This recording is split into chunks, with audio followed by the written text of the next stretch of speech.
क्या तुम इंडिया के बिगेस्ट टेक पार्क से रेंटल इनकम अर्न कर सकते हो, वो भी बिना खुद एक भी ऑफिस बिल्डिंग खरीदे?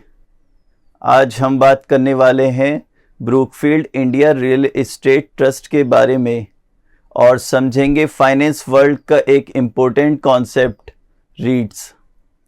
सबसे पहले समझते हैं कि रीट्स एक्चुअली होता क्या है।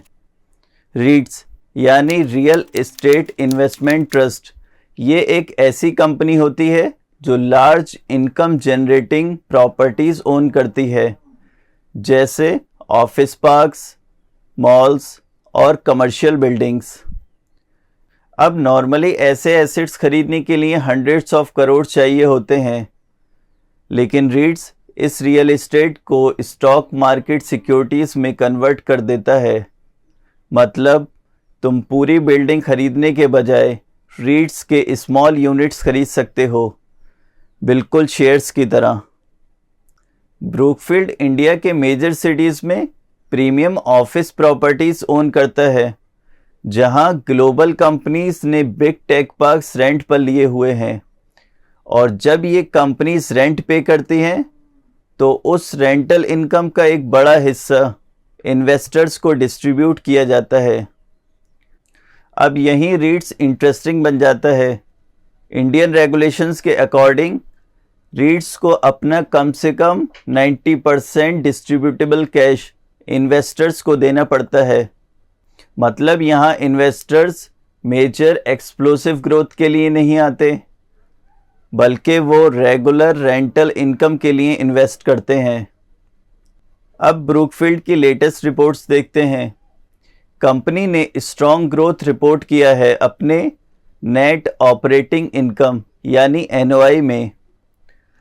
कमर्शियल रियल एस्टेट में एनओआई एक इम्पोर्टेंट मैट्रिक होता है, क्योंकि ये बताता है कि एक प्रॉपर्टी ऑपरेटिंग एक्सपेंसेस के बाद कितना इनकम जनरेट कर रही है, और ये ग्रोथ आई बेटर ऑक्यूपेंसी और हायर लीजिंग एक्टिविटी की वजह से।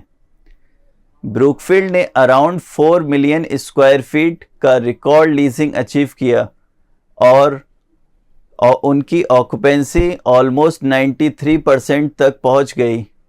सिंपल वर्ड्स में, ज़्यादा ऑफिस स्पेस रेंट पर गया, मतलब ज़्यादा रेंटल इनकम जनरेट हुई।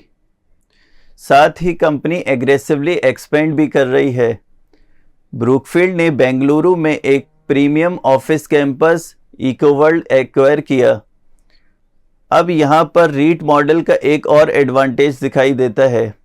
रीट्स को नई बिल्डिंग कंस्ट्रक्ट करने के लिए सालों वेट नहीं करना पड़ता। वो कैपिटल मार्केट का यूज़ करके directly existing income generating properties acquire कर लेती हैं और अपना रेंटल बेस इंस्टेंटली इंक्रीज कर लेती हैं। अब यहाँ से एक चीज़ क्लियर हो जाती है, रीट्स कमर्शियल रियल एस्टेट को एक लिक्विड फाइनेंशियल प्रोडक्ट में कन्वर्ट कर देता है। मतलब टीनेट्स मैनेज करने की, मेंटेनेंस हैंडल करने की या पेपर वर्क करने की ज़रूरत नहीं। फिर भी इन्वेस्टर्स लार्ज रियल एस्टेट का एक्सपोजर ले सकते हैं और उस रेंटल इनकम का शेयर भी अर्न कर सकते हैं। अगर आपको इस न्यूज़ आर्टिकल को डिटेल में पढ़ना है तो इसका लिंक आपको डिस्क्रिप्शन में मिल जाएगा। मिलते हैं अगले वीडियो में एक और फाइनेंशियल कॉन्सेप्ट के साथ। Thanks and have a great day.